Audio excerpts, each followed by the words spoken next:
Hydraa commissioner Ranganath గారిని కలవడం జరిగింది. రంగనాథ్ గారు మరి చెరువులని ఎఫ్టీఎల్ జోన్లని బఫర్ జోన్లని ప్రొటెక్ట్ చేస్తా అంటే భారతీయ జనతా పార్టీ తరఫున పూర్తిగా మద్దతు ప్రకటిస్తామని తెలియజేయడం జరిగింది. ఈరోజు ముఖ్యంగా ప్రభుత్వంలో ఉన్నటువంటి పెద్దలు కానివ్వండి, గత ప్రభుత్వం బీఆర్ఎస్ పార్టీలో చెరువులను కొల్లగొట్టినటువంటి పెద్దలు కానివ్వండి, లేదా ఎంఐఎం పార్టీకి సంబంధించిన ఫాతిమా ఇన్స్టిట్యూషన్స్ లాంటివి చెరువుల్లో సగభాగం పైగా కబ్జా చేస్తున్నారు. కాబట్టి పేదలను సాకుగా చూపించి ఇన్స్టిట్యూషన్ల పేరుతోటి కోట్ల రూపాయలు గడుస్తున్నటువంటి వీటిని కూడా వదలకుండా కొట్టాలని చెప్పి, అదేవిధంగా నిరుపేదలకు మరి నిరుపేదల చోలికి మాత్రం అప్పుడే పోవద్దని చెప్పి హైడ్రాకి విజ్ఞప్తి చేస్తే మరి సానుకూలంగా కమిషనర్ గారు స్పందించారు. తప్పకుండా మేము మరి చెప్పినటువంటి అంశాలపైన వారు పూర్తి స్థాయిలో మరి నిర్ణయం తీసుకుంటామని, పేదల జోలికి పోమని హామీ ఇచ్చారు. అదేవిధంగా ఎటువంటి పెద్దవారిని కూడా వదలమని చెప్పి ఇప్పటికైతే హామీ ఇచ్చారు. మళ్ళీ వ్యక్తిగతంగా మాతో పర్సనల్గా ప్రతి కార్పొరేటర్తో కూడా కూర్చొని సమస్యలపైన చర్చిస్తానని కూడా వారు చెప్పడం జరిగింది. ధన్యవాదాలు.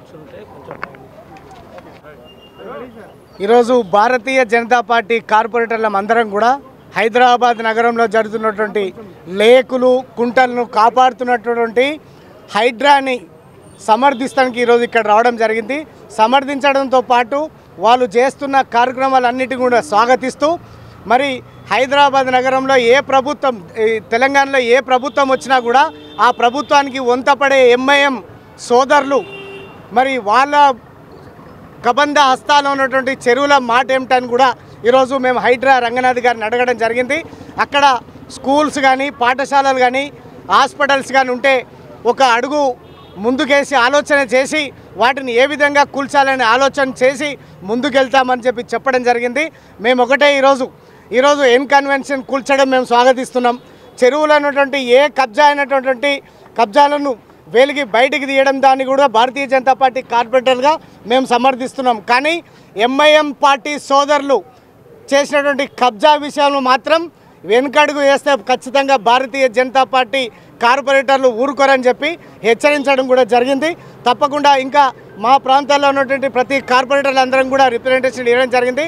ఫస్ట్ లేక్స్ల విషయంలో సీరియస్గా యాక్షన్ తీసుకొని ఈ లేక్స్ కంప్లీట్ అయిన తర్వాత నాలాలు ఈ బఫర్ జోన్లో కూడా కూల్చివేతలు మొదలు పెడతామన్నారు.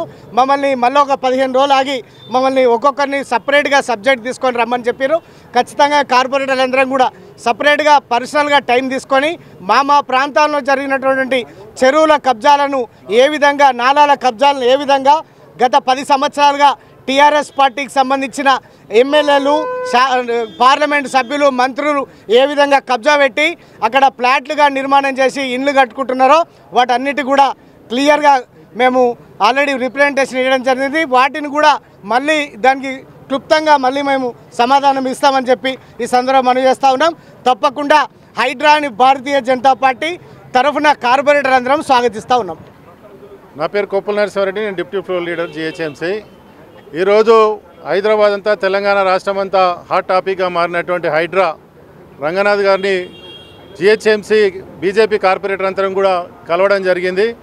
అభినందిస్తూనే ఆయన మొన్న చేసినటువంటి నాగార్జున గారి చెరువుని తీసి ప్రజలకందరికీ కూడా మేము ఈ విధంగా చేస్తామని చెప్పడం జరిగింది. అది మేము అందరం కూడా స్వాగతిస్తూనే గత ప్రభుత్వం ఏవైతే కేటీఆర్ ఏ విధంగా అయితేనే అయ్యప్ప సొసైటీని అంతా వారం రోజుల పాటు డిమాలిషింగ్లు చేయించి మిగతా వెనక 10 రోజుల తర్వాత సెటిల్మెంట్లు చేసుకున్నట్టుగా కావద్దు. ఇది ప్రజలకు న్యాయం జరగాలి. ఎందుకంటే అనేకమైన వర్షాలు వచ్చినప్పుడు ప్రజలు ముంపుకు గురి అవుతున్నారు, నాలాలు పోతున్నాయి, చెరువులన్నీ కూడా ముంపుకు గురైపోయినాయి, ఇండ్లు కట్టేసేసారు విచ్చలవిడిగా. అధికారులను కూడా ఇలా బాధ్యత చేయాలని చెప్పేసి, అదేవిధంగా హైదరాబాద్లో ముఖ్యమైనటువంటి ఇంకొక పెద్ద చెరువు సల్కం చెరువు అనేది ఉంది. అది ఓవైసీ చేతుల్లో చిక్కిపోయింది. దాన్ని కూడా మీరు తీసినప్పుడు మాత్రం ప్రజలకు నిజమైన న్యాయం చేసినట్టు అవుతుంది. హీరోలుగా మీరు అభినందించబడతారని చెప్పి రంగనాథ్ గారిని వివరించడం జరిగింది, డిమాండ్ కూడా చేయడం జరిగింది, చెప్పడం జరిగింది. ఆ సల్కం చెరువులో ఈరోజు విద్యా వ్యాపారం చేస్తున్నారు. విద్య అనేది కొంతమందికి ఇంతకుముందు దానం చేసేవాళ్ళు. ఆ విద్య పేరిటిన ఇలా మల్లారెడ్డి గారు కానీ, అదేవిధంగా పల్లా రాజేశ్వరరెడ్డి కానీ, ఓవైసీ బ్రదర్స్ కానీ ఈరోజు కాలేజీలని, స్కూళ్ళని అడ్డం పెట్టుకొని చెరువులలో కట్టి దానికి స్కూలు విద్య పిల్లలు ఎక్కడ పోవాలని చెప్పి క్వశ్చన్ వేస్తారు. మేము ఒకటి అడుగుతున్నాం, మీరు చెప్పేటువంటి స్కూళ్ళల్లో కానీ కాలేజీలలో కానీ మీరు ఏమన్నా ఫ్రీగా చెప్తున్నారా, డొనేషన్లు తీసుకోకుండా చెప్తున్నారా? ఏ విధంగా ఎవరికైనా దాన ధర్మానికి గరీబోళ్ళ పిల్లలు అని చెప్పేసి ఎవరికైనా పిల్లలకి విద్య దానం చేసిన సందర్భాలు ఏమైనా ఉన్నాయా? అందుకని మేము చెప్తున్నాం, రంగనాథ్ సార్ మీరు తప్పకుండా ఈ సల్కం చెరువు అనేది ఏదైతే ఉన్నదో దాన్ని నిజాయితీగా మీరు బయటకు తీయాలి. వాళ్ళు ఏ విధంగా అయితే ఆ పిల్లలకు న్యాయం కూడా చేయాలి. మీరు ఏ విధంగా అయితే నాగార్జున చెరువుని యాక్షన్ తీసుకున్నారో పొద్దున తెల్లారగట్ల జామున దీన్ని ఏ విధంగా యాక్షన్ తీసుకుంటారు అని చెప్పేసి మేము ఈరోజు ఒకటే ఎజెండా కింద మొత్తం కార్పొరేటర్లు అందరం కూడా ఇదే సమస్య మీద మేము పెట్టాము. ఓల్డ్ సిటీలో అనేకమైన పార్కులు కబ్జా అవుతున్నాయి, అనేకమైన సమస్యలు ఉన్నాయి. ముఖ్యంగా పార్కుల విషయంలో, నాలా విషయంలో, చెరువుల విషయంలో ఓల్డ్ సిటీలో ఎంఐఎం సోదరులు చేసినటువంటి సల్కం చెరువుని బయటికి తీసి ప్రజలకు న్యాయం చేయాలని చెప్పి ప్రజలకు మీరు ఏ విధంగా అయితే ఇప్పుడు చూపించారో అదే విధంగా ఆదర్శవంతంగా ఉండాలని చెప్పి మేము డిమాండ్ చేయడం జరిగింది. మా కార్పొరేటర్లందరూ మా చెరువులలో మా డివిజన్లలో నుండి చెరువులన్నీ కూడా దృష్టికి తీసుకురావడం జరిగింది. ఈరోజు హీరోలాగా మీరు ఉన్నారు, రేపు భవిష్యత్తులో కూడా మీరు హీరోలాగా ఉండాలని చెప్పి మేము కోరుకుంటున్నాం. ఈ వారం రోజుల తర్వాత ఆయన ఒత్తిడిలో ఈయన ఒత్తిడిలో వచ్చేసి దాన్ని మూసేస్తే మాత్రం మళ్ళీ మీ ఈడనే వచ్చేసి ధర్నాలు చేయించుకొని ఈరోజు మేము పూలదండలు తీసుకొస్తున్నాం, రేపు వేరే దండలు తీసుకురాకుండా చెప్పడాలని చెప్పి ఈరోజు హెచ్చరించుతున్నాము, అభినందిస్తూ ఉన్నాము ఇలా బీజేపీ కార్పొరేటర్లుగా.